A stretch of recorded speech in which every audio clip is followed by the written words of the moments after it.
سلامونه ستړي مشي وخت مو په خیر. تاسو ته له زیر نیوز څلېرویشت څخه د نن ورځې د مهمو خبرونو ټولګې ته ښه راغلاست وایو.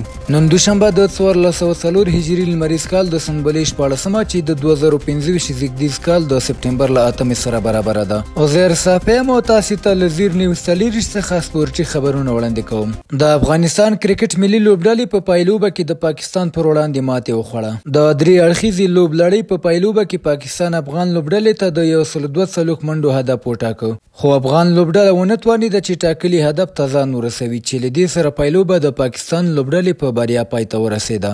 دغه راز په یو بل خبر کې بیا افغانستان به له پاکستان او سریلانکا سره درې اړخیزه شلوریزه لوبلړۍ پیل کړي. د افغانستان کرکټ بورډ خبر ورکړی چې افغان کرکټ ملي لوبډله به د کوربه هیواد پاکستان او سریلانکا په ګډون په درې اړخیزه شلوریزه سیالۍ کې برخه واخلي. دا لړۍ به د پاکستان د کرکټ بورډ په کوربتوب د نومبر له 19 تر 29 د راولپنډۍ پر کرکټ لوبغالي او د لاهور په قذافي لوبغالي کې ترسره شي.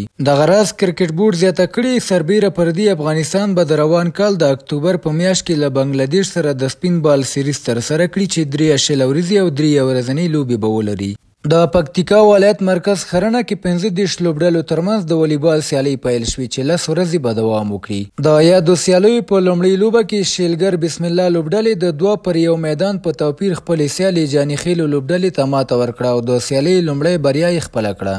د هلمند ولایت په ګرمسیر ولسوالۍ کې د 10 لوبډلو ترمنځ د فوټسال سیالۍ پیل شوې چې 40 ورځې به دوام وکړي. د دغو سیالیو په لومړۍ لوبه کې خراسان لوبډلې د 5 پر 0 ګولونو په توپیر خپلې سیالۍ نویو ځوانانو لوبډلې ته ماته ورکړه او د سیالۍ لومړۍ بریا یې خپله کړه.